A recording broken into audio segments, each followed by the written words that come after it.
Welcome to Nice Ashes. I'm Mike. And I'm Nate. And the awkward pause is we are looking longingly into one another's eyes because for our 20th episode of Season 2, we are in person. Yeah. What are we smoking, Mike? We are going to start La Gloria Cubana series. We smoked the series ours last year, which was a favorite. I really like those. But today, we're going to smoke the Spanish Press. Now, this looks to me to be a box press, Mike. It is a box press, Nate. And it smells just fantastic. It really does. And it had some good amount of spice on the cap. Getting ready to cut it. So we are sharing a cutter and lighter because Mike's cutter and lighter are previously indisposed at the moment. Yes, they are. Their whereabouts is really none of your, the listeners' concern or business, but it will take us a little bit longer to light up this time than last time. And we are coming off of the 4th of July weekend here in America. Yes, we are. 4th of July was bad here. It rained. Very boring. 4th of July was not boring by me. No, yours wasn't. Are you going to tell the story? Yeah, we might as well. Before we get into the story, this very good first couple puffs, or, puff and a half, whatever we are into it. Spicy. I'm getting a lot of spice. Yeah, it's spicy. I think the mixed drinks here will pair nicely. Yes, it will. Which you probably did on purpose. Yes, I did. So for the listeners, we have two mixers. One's a whiskey sour, my style, and then the other is a blueberry-infused Moscow Mule. So I am excited. Yes. So there we were, 4th of July.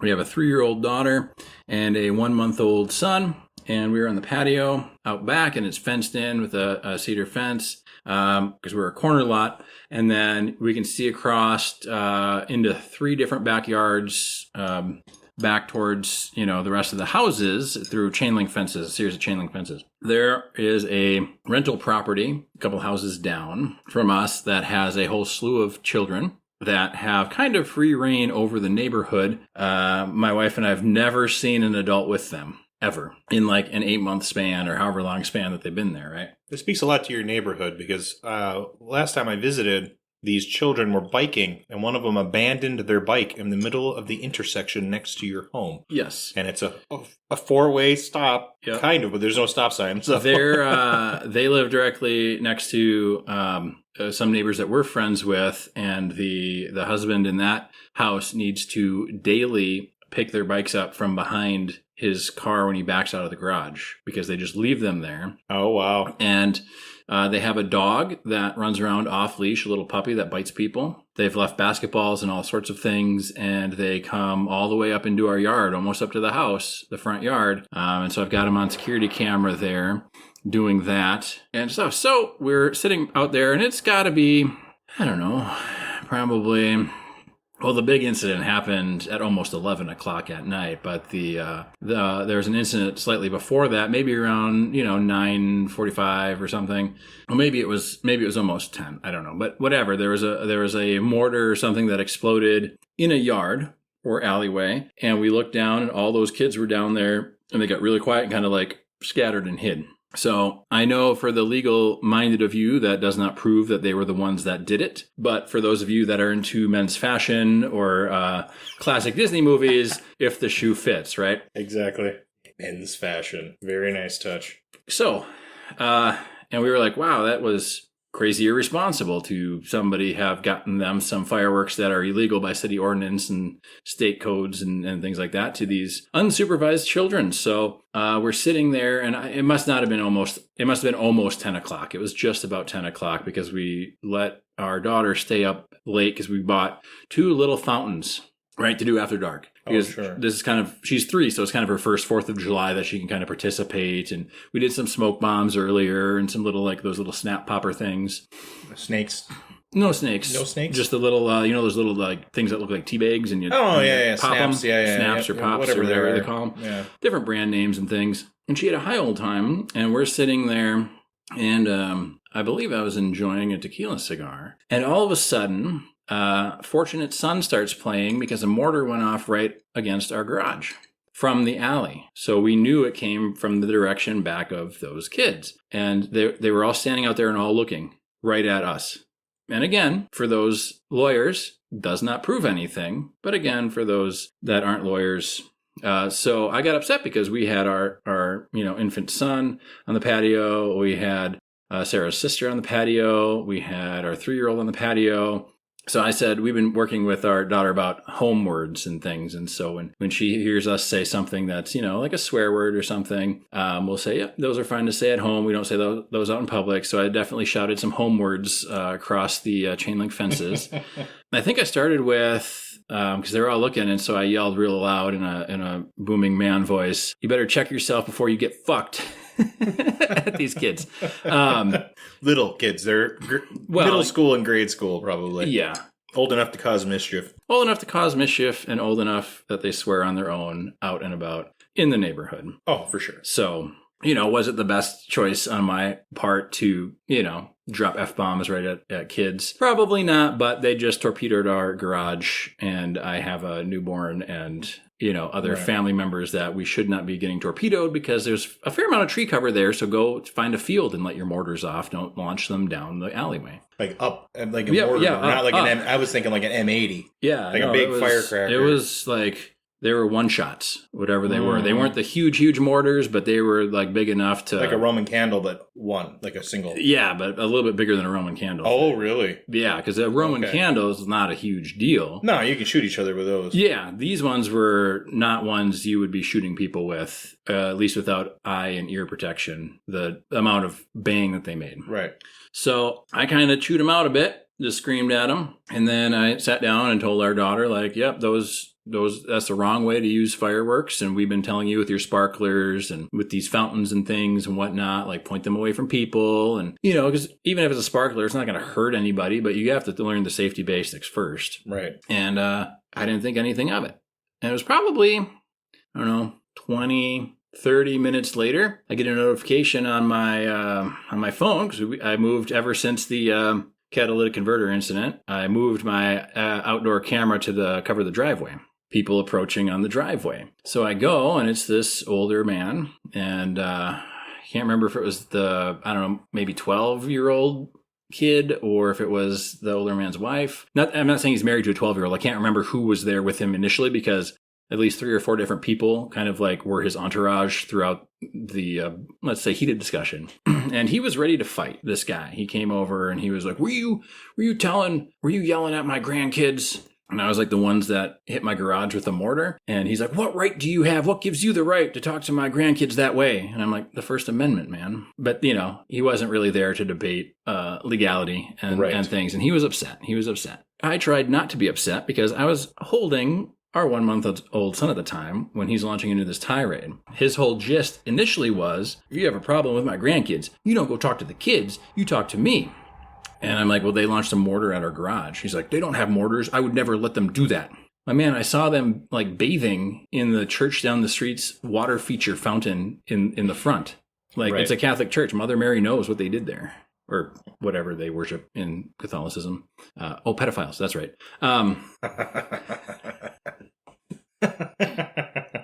Anyway, that's neither here nor there. But I kept trying. He's like, you don't know me. And I'm like, oh, well, I'm Nate. What's your name? And I held up my hand. He's like, I'm not shaking your hand the way you've been disrespecting me. And I'm like, oh, okay. And I just tried to play it super cool. And he got angrier and angrier, like the more friendly I was trying to be. And he's like, are you telling my grandkids you're going to come over and pop them? And I'm like, in my head, I'm thinking, well, I told them they would get fucked up if they kept doing the thing. But I'm not going to correct you right now because you seem angry enough. And I'm sure the kids can't swear in front of you because you're an angry fellow. And I said, well, I'm sorry. And you're right. I didn't know you were down there. And had I known, I would have come down and talked to you instead of talking to the kids. And he's like, well, do you think it's okay to tell them like they're going to get popped and stuff? And I'm like, nope, you're probably right. That's probably a bad choice of words on my part. He just got angrier and angrier. And then he's like, you don't know me. You don't know who I am. It's the hat. And he was wearing like, I don't know what, like a straw fedora hat thing, or like, I don't know what it was. I can't remember. It's some kind of just hat. Yeah. And like a normal and it's hat like, that you wear in the summer. And then he goes, and because I'm black. And I'm like, okay, well, I mean, the hat is a great disguise. He took the hat off and I'm like, oh, it's Clark Kent. It's Superman. Oh, I know him. The black thing doesn't really have anything to do with it because I can't remember white people's names either that I meet. Right? Like, I can't remember anybody's name, and I've never met this guy, so of course I don't know him. Mm-hmm. It's like going to a restaurant or bar that you've never been to and asking the server, like, I'll have the usual. Yes. Like, it's the usual. It's like going to a restaurant or bar and telling a waitress you don't know that you want the usual. Mm-hmm. Yeah, when they say, what usual? You don't know who I am? Oh, it's the hat. Okay. Yeah. You take your hat off and then they know, even if they never met you before. So he also mentioned he worked for the state and then he threatened that he could have my ass fucked up or something. It was kind of really bizarre turn of events in the conversation. I called the cops. I know. It's such a bitch move, too. And, well, it's kind of a bitch move, but you have to understand that I have small kids and a family and I need to have something on record. That's also true. So it's more, I don't think he's going to do anything because it's been, a week? Something almost like that, or something. Yeah. And like, I've never seen another adult and the kids have been, doing their daily rounds about the neighborhood on their bikes and scooters and leaving things still where they go. So I'm sure whatever he was or wasn't on slept it off for him and he forgot the whole altercation. He was getting liquored up. It's 4th of July. It's 4th of July. I wasn't I don't know that, Mike. I don't know that. He was getting liquored up. That's a bold assumption. I'm guessing that the kids came over and told a version of the story. Now, see, that's where it gets interesting because he said they weren't doing that with the mortars. And with as angry as he was when he did show up about half an hour later, and that was the important bit from earlier, it took him about half an hour to come over and be hopping mad. So my guess is, and this is just my guess, is that he was passed out drunk in the basement and the kids went to wake him up. And then he came out and said, "Oh, no, my grandkids aren't shooting mortars at people," as he stumbled over the empty mortar casings, which we saw in the alleyway the next day in their trash bin. Not in their trash bin, but in their trash bin area, because why would they put them in the actual trash bin? Right. So anyway, I called the cops and 2 cops showed up, and one was a younger cop and one was an older cop. And I kind of told them the rundown of the thing. And I was like, yeah, he threatened me and stuff with, he said he could fuck my ass up or something. And the younger cop goes, "So that's kind of a weird threat." I said, "I know, but some people pay for that." And the cops almost died laughing. But anyway, and they were like, "Well, we can go talk to him if you want." And I'm like, I don't really want that. I don't really want to escalate things any further because I tried to be nice and calm and not give him a reason to get upset more than he was. Right. And they're like, "Well, okay, your best bet probably is just to let us file the report. And then if he comes back or causes more trouble, we've already got our incident on file and then we can proceed from there." So yeah, it's not really, it's not really, I wasn't trying to do it as a bitch move because if it was a bitch move, I would have had him go down and I would let him get wound up in front of the cops and then they could tase him or whatever they need to do. But I just wanted to have kind of a paper trail or record. Therefore, if something does happen later, it's easier to say, well, look here, see. Right. If something were to happen, I doubt it because that was the first and only time I've seen him so far. So. Right. I've seen their mother when I was there. One of the times I was over at your place. One. Oh, really? There's 2 families like that. Oh, okay. Because there's a duplex. Yeah. Next to the lawn care guy. Yeah. Across our driveway. Yeah. And they were so loud, and she was so loud because she will scream obscenities. Sure. That they put up their own fence. And then there's this other one that's a couple houses down from that, like maybe 2 houses down from that, but on like our side of the block, right? Our side of the alley. And those kids mostly just run around and leave stuff all over the place, go up in people's yards and throw garbage in their garbages. I caught those throw kids garbage in garbage, yeah. And taking dips in water features in I thought those were the kids you were talking about. No, the other kids are a little bit older and they like to be the other kids are older, more profane, and a little more like you just kind of want to steer clear of them. These other younger kids go around and asked Dev, one of our guests, if he had a bicycle. And when he said that he did, they said, "Oh, well, we need one." Mm-hmm. And Dev's like, "Well, that's cool, but you can't have mine." Yeah, so I think he told me that. Mm-hmm. We were talking about it because I thought it was kind of cute. Because it's like Dennis the Menace kind of, that's how I look at it in my head. Yeah. Where I'm like, oh, that's kind of fun, like drunk grandpas filling the garden pool or whatever. Yeah. Well, and so so my Sarah's been a little more hostile in attitude towards these kids. Like she doesn't like them up in the yard and all this stuff. And I'm like, they're not really harming anything. And they're leaving their stuff. And if I find basketballs like in the street outside of our driveway or in our driveway, I toss them right in the trash. I'd be like, kids, just if you have to leave it somewhere, put it on the lawn. Don't leave it in the street. No, if it's in the street or if it's on our lawn, it's going in the trash. The eagle. Yeah. There's a little patriotism happening at Mike's place. Yes. Location unknown. We're in a deep bunker cave somewhere, sitting where Saddam used to hide out. Mm-hmm. But they will throw their belongings over the fence of the neighbors that we know that are direct neighbors of them. And like those two are terrified because they have a dog. And they don't want the kids to throw something harmful to the dog or like abuse their dog because they're clearly abusing this puppy. But ever since like the mortar incident is kind of like, one, you can't be giving mortars, and it's not a full blown, it's not like the big like 1 or 2 inch shells or whatever that you would get in Wisconsin, right? Yeah. As a Minnesotan. Do they sell fireworks like that in Minnesota? I don't think they sell anything like that. They sell them, but you can't buy them with a Minnesota license. And the same in Wisconsin. They sell them, but if you have a Wisconsin license, you can't buy them in Wisconsin. So that's why you cross the border. I see. 4th of July time. Yeah. Which I didn't do because we have small kids. So I just wanted to get a couple little fountains, everything legal, whatever. Right. Like, when I was a kid, I remember you couldn't even get black cats. Yeah. You certainly couldn't get M80s. We got M80s all the time, but we used to go to the M80s. reservation to get all the stuff. You could buy quarter sticks of dynamite. They didn't care. We had one guy buy one, and he's like, "Oh, this is gonna real," and he got one of those old steel coffee cans. And he's like, okay, I'm going to put the coffee can over the top of this quarter stick of dynamite, and it's going to launch it way up in the air. And right before the thing went off, my dad said to us 3 kids real quick, he goes, hide behind the wood pile. Because that can did not go up. It went out and fast. Oh, yeah. Yep. I can believe that.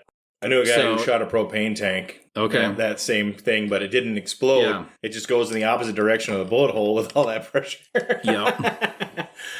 Yep. So, not age-appropriate fireworks for that age group or for maybe any unsupervised children. Right, bottle rockets. Give kids bottle rockets. Yeah, bottle rockets, that's fine. Yeah, 12-year-olds can handle bottle rockets. Give them a bottle, though, because otherwise they'll hold them in their hand and then they'll be hurt. Yeah, you only get hurt once that way, right? Yeah, that's right. I didn't even get hurt. I saw somebody else get hurt. Yep. Learn through other people's mistakes, I guess. But I think that brings us, unless there's anything else you wanted to add about that, I've got a whole bunch of the audio and video from my security cams about that incident. That was my only question was, did you get the whole incident report saved? Yeah, it's saved. All the bits are saved. I've got like 4 clips of video ranging in length.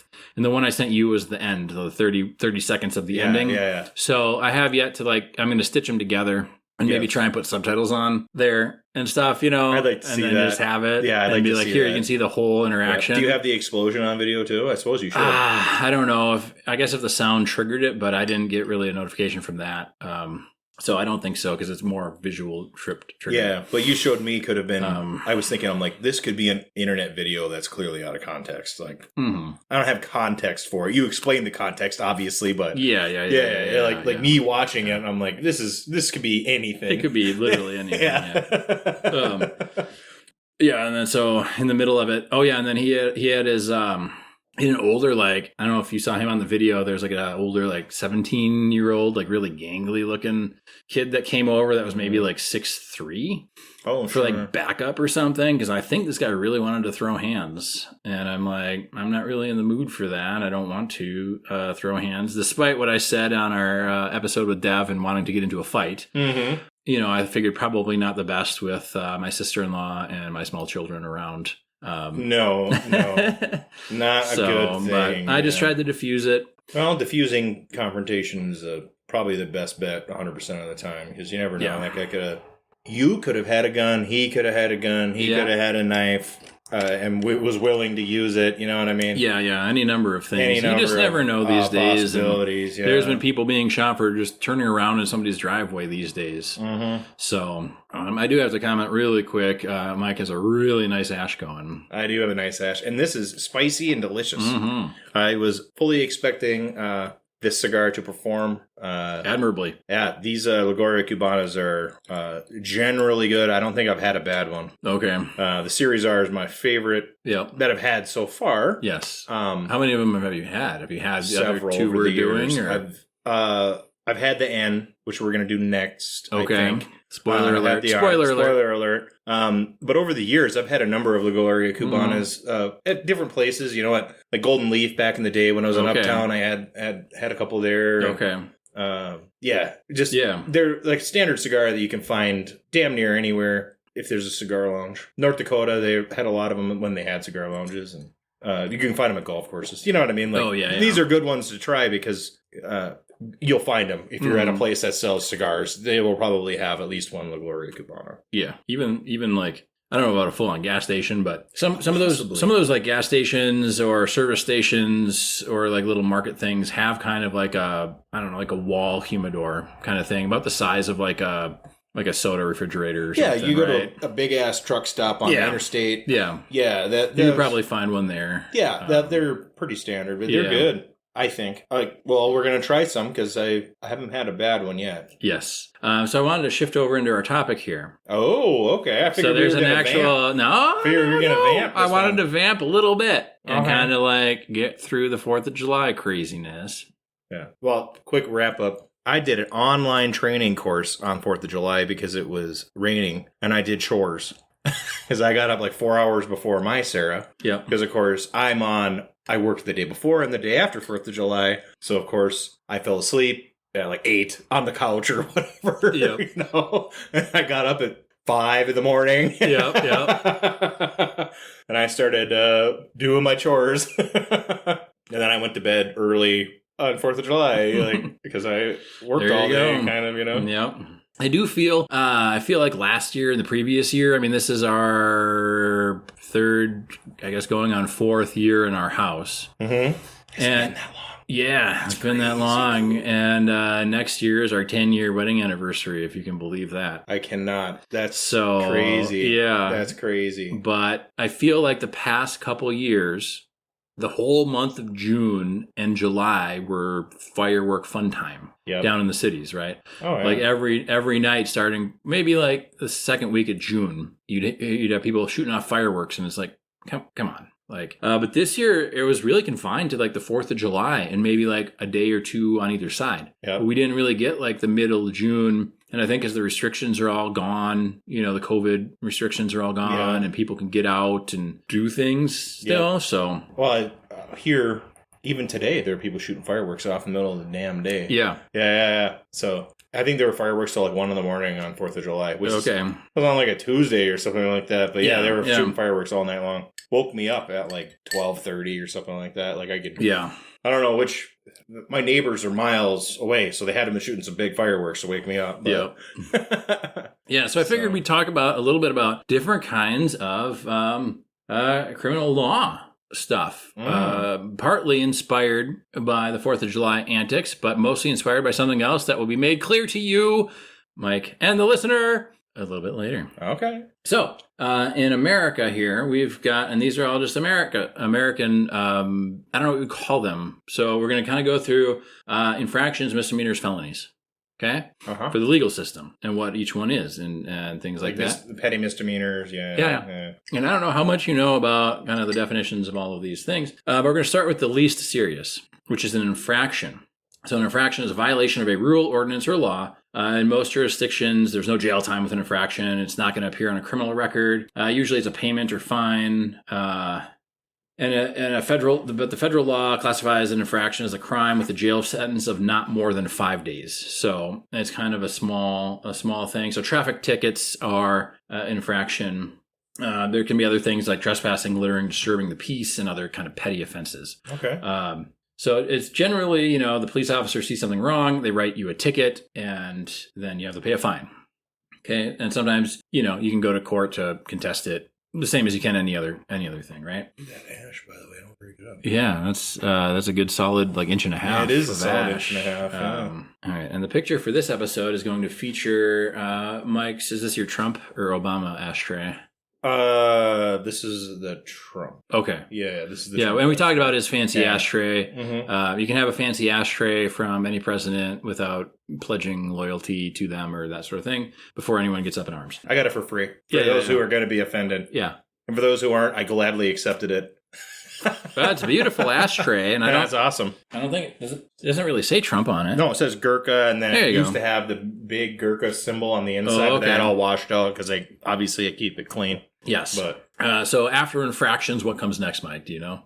Petty misdemeanor. All right. Well, yeah, misdemeanors. It's a whole class of misdemeanors, or a whole classroom of misdemeanor. Yeah, there's like petty, misdemeanor, and then gross, right? Yeah, so I mean, like under here, and this is under the federal sentencing guidelines. So state jurisdictions might be different, but under federal, you've got Class A, Class B, and Class C. Okay. And typically for a misdemeanor, jail time is served in a local county jail instead of a prison. Yes. Right? And there's a big difference between jails and prisons. I don't know if we have enough cigar to go into all of that. That's not really the point of what we're talking about. I think everybody knows the difference between jail and prison, right? Do you think? Yeah, I mean, maybe some Hollywood writers, they're like, oh, you're going to jail for the rest of your life. It's not really how jail works. No. But anyway, that's neither here nor there.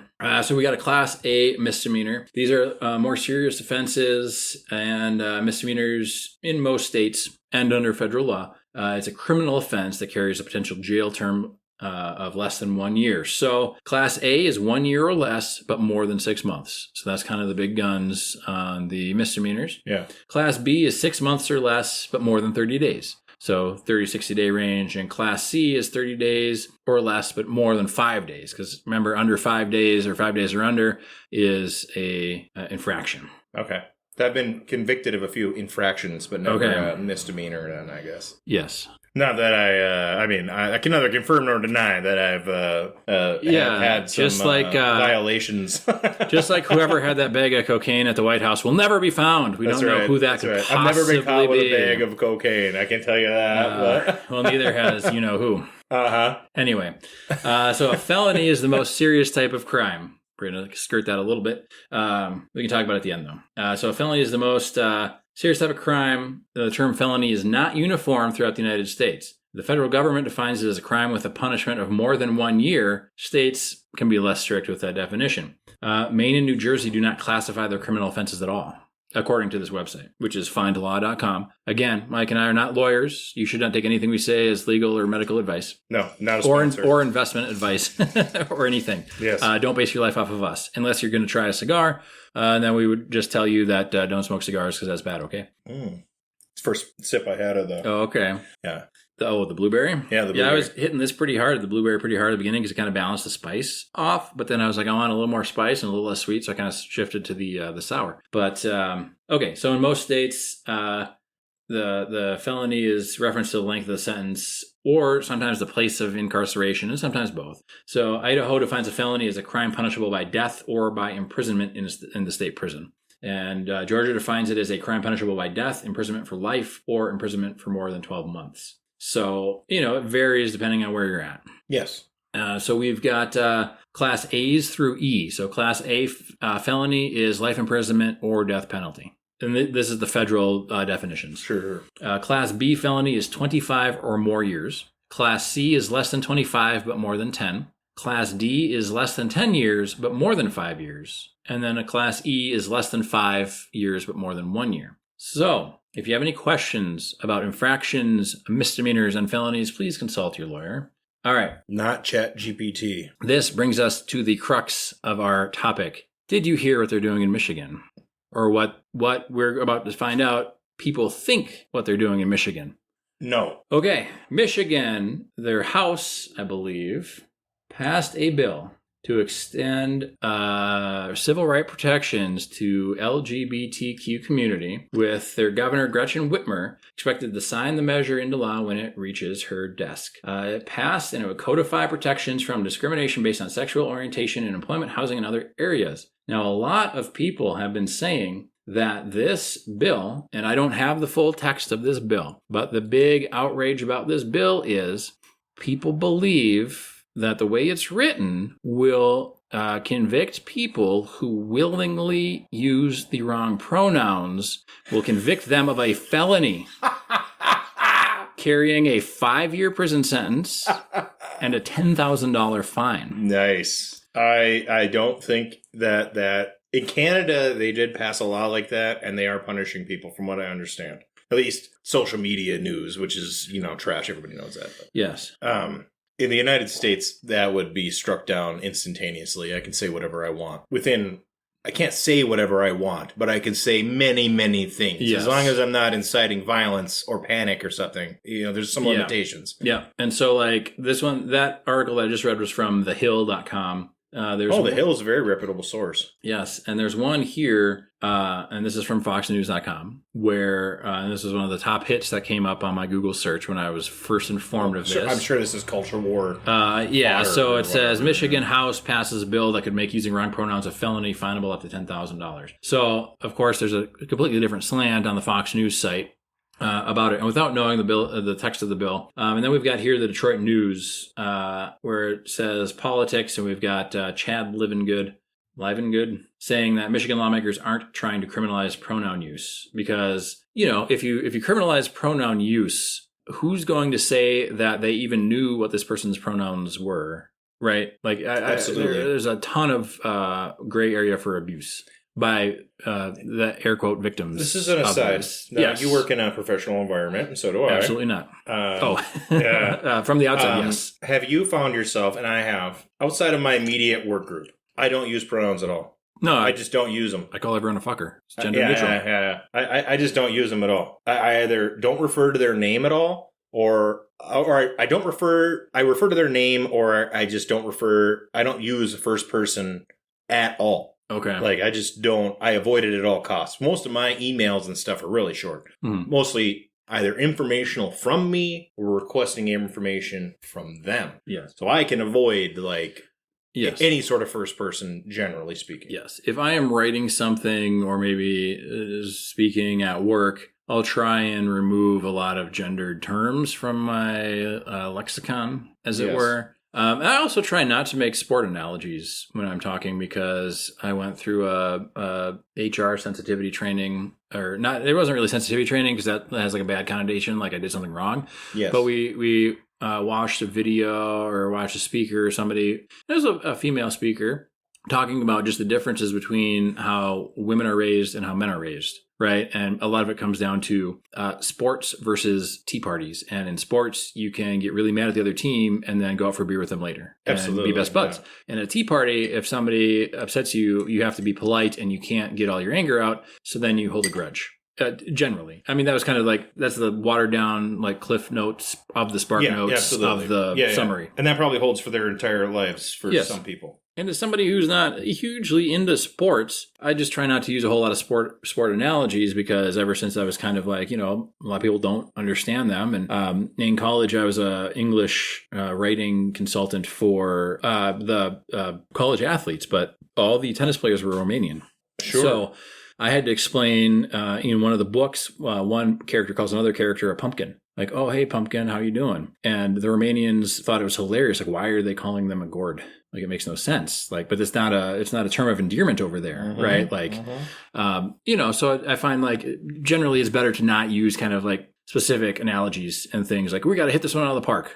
What does that even mean? I took a respectful workplace training recently, and that was a refresher or whatever. It was mandatory for everybody. But I found one thing interesting, probably the only thing I took away from it long term, was that when speaking in a group setting, you should avoid using idioms. Okay. Because the origins of many idioms, which we covered, I think, before, are sometimes unsavory or perceived to be unsavory at the very minimum. And I don't know if those were full-on idioms. They were more kind of the etymology of common phrases, which I suppose could be an idiom. Right. So, yeah. And not everybody understands this idioms the same way. No, and I was just talking about this, I don't even remember now with who, but we were talking about how... Oh, it might have been, I think it was with another one of our guests, Dave. And he was the one, incidentally, that told me about the Michigan felony thing because he is moving to Michigan at the end of the month here. So they're moving back to Michigan to be closer to their family because his parents are getting older and whatnot. And he told me about this and he said, they're making it a felony to use pronouns incorrectly. And so according to the Detroit News and The Hill, that wasn't really the gist of the legislation that was, passed by the House. Sure. I would have to read the full bill because, as we know, the Affordable Care Act wasn't in a bill called the Affordable Care Act. It was some kind of housing referendum. So could there be something in this bill that makes it a felony? Possibly. I haven't read it. I don't live in Michigan, so it doesn't really affect me or bother me. But I bet you that nobody in Michigan's ever read it. Mm-hmm. I'm guessing. Going back quickly to the idioms, is that even within America, where you would think all of these phrases and terms and things would make sense, you've seen those maps, right? Where it's like, would you call it soda, pop, cola, or Coke? And it will light up the areas that call it certain different things. And one that I know from my childhood is my dad always called the water fountain a bubbler. Mm-hmm. But he grew up on the east side of Wisconsin, so it was, for all intents and purposes, the East Coast, right? And a lot of people on the East Coast call it a bubbler. And a lot of people on the East Coast call a four-wheeler a quad instead of a four-wheeler ATV. So even within America, and America is just huge, so it makes sense that different dialects and different phrases and different things would come into the modern, or, One that threw me, I remember this, was snowmobile versus snow machine. Mm. That threw me. Okay, yeah. First time I heard snow machine, I was like, oh, what the hell is that? Sounds Canadian. Bubbler was, I thought it was a drink. Like, I thought it was like a mixer or something. The first time I heard it, I was like, what is that? Mm-hmm. Yeah. I even changed because I used to say pop. Okay. Now I say soda pop for the most part. Yeah. Because I just added the soda to the front of the pop because people weren't understanding what I was saying. Yeah. Where I was living at the time. Yes. I lived there for so long. Yeah. Well, I had a lot of good ones, and luckily I only lived in Oklahoma for 5 years. They had some good ones. There was some interesting, mostly it was pronunciations. Yeah. I remember my freshman roommate or dorm mate or whatever you call him, roommate, I suppose, one day was asking me, hey, do you have a pin? Do you have a pin? And I'm like, what do I look like? I know what that is. A sewing person? Like, no, I don't have a pin. And he's like, no, a pin to write with. I'm like, oh, a pen. Mm-hmm. But then, of course, I say bag. And that's really like one of my only phrases that like squarely puts me up north. Yeah. Like in there. But a lot of the other stuff that I say, I was told multiple times throughout my 5 years living down there that I didn't have much of an accent, except for when I said bag. Any A word, bag, rag, I say them all along. And then I picked up ol. Okay. I used to say oil. And, okay. Now I say ol. Okay. I do the op, like when you're passing somebody in the supermarket. Yeah, but, so do I. Did I tell my potato ole story on the podcast yet? Do you remember? You don't know that one? Mm-hmm. All right. So, growing up, my dad loved Taco John's because it was a fixture of his high school life. They would go and they would, get burritos and sure, as you do, the Olays and just scarf them down. And so, but he wouldn't call them Olays; he called them potato Olies. and he didn't know. Yeah, and he didn't know, and I didn't know, right? And so it was actually the first time I went into the Taco John's here. Okay. And I went in and I was like, yeah, I want, a burrito and I want a big thing of the potato Olies. And the guy goes, you mean Olays? And I'm like, yeah, ole is definitely a Mexican Spanish term. Oli is like Sven and Oli and not the right cultural background. So that makes sense. Mm-hmm. But now I'll still find myself when I'm trying to talk about them, like it's been so ingrained for 20 some years that there were potato Olies that I have to stop and force my brain out of that habit, out of that rut from childhood, and be like, don't stop it. Don't stop it. Let it go. For whatever reason, I call them antibiotics. Why do I say antibiotics? I have no idea. You don't want no biotics in your bloodstream. I have no idea why I say antibiotics. So I'm an idiot, I guess. I figure I'll bring back the potato Olies when I get a little bit older. Then I can be the eccentric old man, right? Be the eccentric young man. Fuck him. I'm already eccentric enough. I felt kind of silly. I mean, not really, because I don't care. I don't have a huge ego. But I'm wearing a really bright, kind of Hawaiian-esque tropical button-down shirt. And flippy floppies. Shorts, flip-flops, and I've got blue painted toenails that my 3-year-old did. I didn't notice the toenails. And Mike, Sarah had a bunch of people over to shoot some guns. And he was like, oh, I got to come back. They got an eagle back here to shoot. And so I go trudging back, and I'm like, all these guys are looking like... No, this is not meant as a slight, but the people you'd expect to see at the gun range, or they're wearing appropriate clothing for shooting guns, and yes. I'm just I'm here to look fancy and Yeah, I'm dressed like a slob right now. I wanted to get nicer clothes on, but yeah. For all of our listeners at home that can see us now, right? Yeah, I'm wearing a work shirt and Carhartts, which is my typical day to day, but a very used work shirt, as you can see. Wow. Yes. So anyway, I guess to bring this back is here we go. So it says here, this guy says, the guy from the Detroit News, some conservative critics have taken a couple of words in the bill's texts Let's say any action that threatens by word or act or interpreted it to mean that addressing someone as a he when the individual identifies as she would be a threat punishable by up to 5 years in prison and a $10,000 fine. The county prosecutor, the Democratic sponsor of the bill, and 2 Republican lawmakers who voted for it said critics are leaping to a legal conclusion that is nonsensical and not rooted in fact. This is where everybody can say your Hail Marys and praise Jesus. It doesn't criminalize words said in the pulpit, said State Representative Graham Filler. In other words, preachers will still have the First Amendment right to criticize homosexuality and gender identity without fear of prosecution. But I don't know what that means for the rest of us.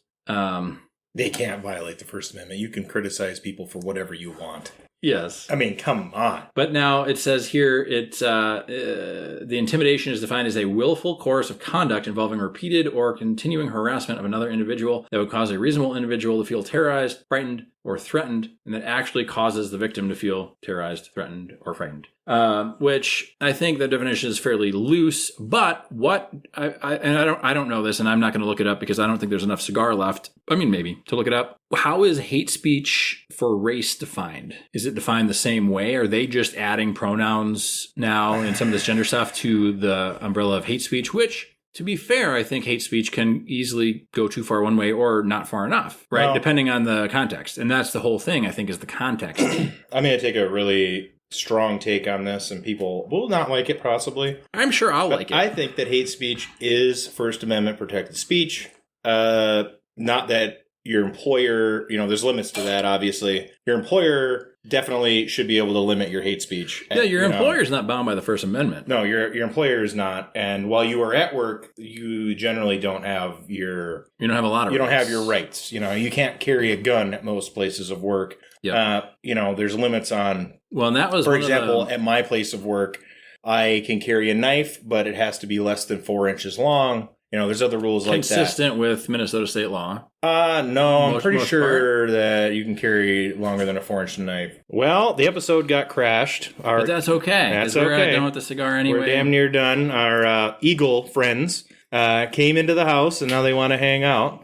So we will. Cool. So we will. And I highly recommend the Spanish press. If you see it and it's a reasonable price, give it a shot. And you like spicy round things in your mouth, talk to Mike. Or get this cigar. So does Party want to wrap up the episode? You've been listening to Nice Ashes. Catch us next week. Be safe, have fun.